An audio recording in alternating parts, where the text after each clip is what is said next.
there's a lot of peer pressure that our young kids face, and that's what I saw when I was at Deerfield East High School. My mom used to call it crabs in a barrel. Some of you folks that are old school, you know exactly what I'm talking about, okay? A crab never gets out of the barrel, because as soon as he tries to crawl up, another crab gets on his back and pulls him right back down. Get involved in your communities. It does take a neighborhood to put their arms around these young people and make sure that they stay away from them. And let's be very honest. Either you invest in them positively, or you will invest in them on that side. Because your taxpayer dollars will then go over to that side to lock them up. Congressman West, let me ask you a question, and I'm going to go to Fred in a minute, because you touched on something I'm very passionate about as well.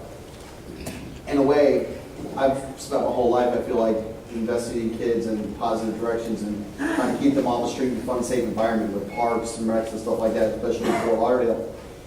I work with these two gentlemen a lot in this community. As a matter of fact, we have a particular home in here we nickname it Grandma's House.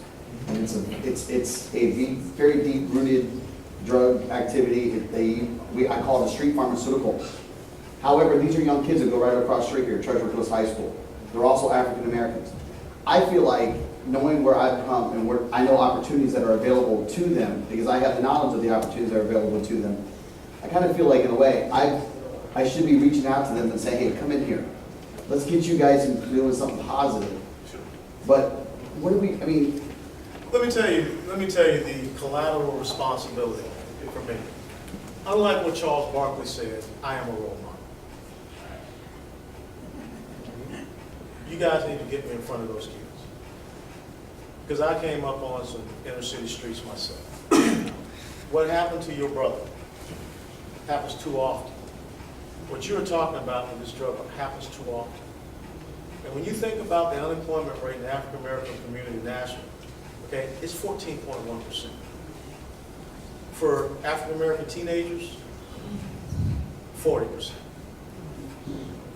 That's why you see flash mobs, gangs, and things of this nature. America can only be as strong as the sum of its parts. Get me in front of these young people, because someone has to tell them that their life is more important than what they're doing. And they have to get away from the negative and get to the positive.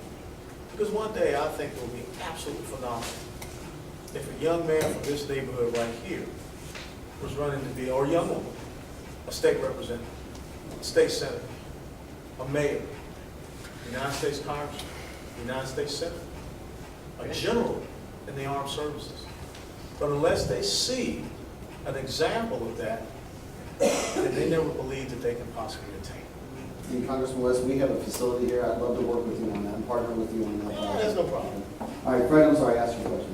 Is there not enough money out there to allocate to do some of these drug stings and stuff like that? Well, Because I see it on TV all the time, and you they got to talk to the local guys. But bust them left and right. let's see, this is the problem. It's not about throwing more money at the problem. It is not about taking them and locking them up. It's about truly showing them another direction that they can take. And I think that's the most important thing we I have. see it on a daily basis. One more question, and I'm going to wrap it up real quick so we have our quick meet and greet so you guys can talk to them. Congratulations, Mr. Wilson. Thank you for your service. Thank you, sir. I have called and used the MacJack, in case anybody don't know. You call any place in the United States for 21 bucks a year. My question is the third grill, even the Democrat here. I have done my part, called every your office, and we're really grateful. Representatives' hands are sometimes held behind their back because after you're a new boy on the block up there and they much tell you where to go and not what to do. What they won't say, both Democrat and Republican, we have never had a balanced budget for the last 30 years. Creative math was used under Clinton. And why it was used is, was saying we have more surplus so they could spend more. The other idea is, like he was saying, and you're a model and a credit to your parents, that he only can do so much, but everybody's got to call up the representative and congressman and say, put the money back in. The IO News were there. I called every paper, every network, 60 Minutes, ABC. They're all running for the hills. They have the films and the sins of the past. They got the IOUs, they said a lockbox, I'll never forget it. Well, it's about time they put the money back into the fund and make Social Security solve it, because any other socialist program won't succeed. But people have to realize, we have more money in the general budget office, and they won't even tell you. Thank you.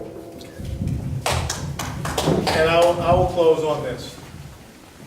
I think I may have mentioned this. In 1950, 16.5 Americans were working for every recipient of Social Security.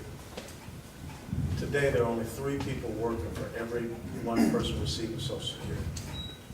If we don't get Americans back to work, if we don't stop monkeying around with payroll taxes, if we don't take care of the fiscal responsibility, which we want to talk about a bipartisan failure, that is truly what's happened up in Washington, D.C. And it's just about one simple thing. Letting someone be in Washington, D.C. that will stand up for the principles and values that you believe in.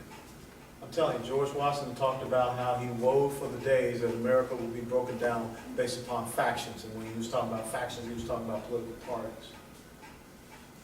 What we talked about tonight were solutions.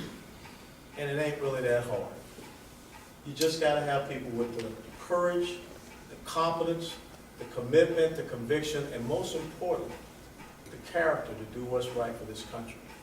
And as I always taught my young soldiers and young officers, what I teach my daughters today, character is one simple thing.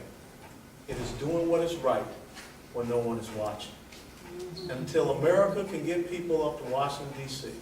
to have character and integrity, we will continue to be like that ship where only one side is rowing, and we're just going to go around in circle after circle after circle. So God bless you all for taking the time to come out tonight. Let's go have some cupcakes and chill out.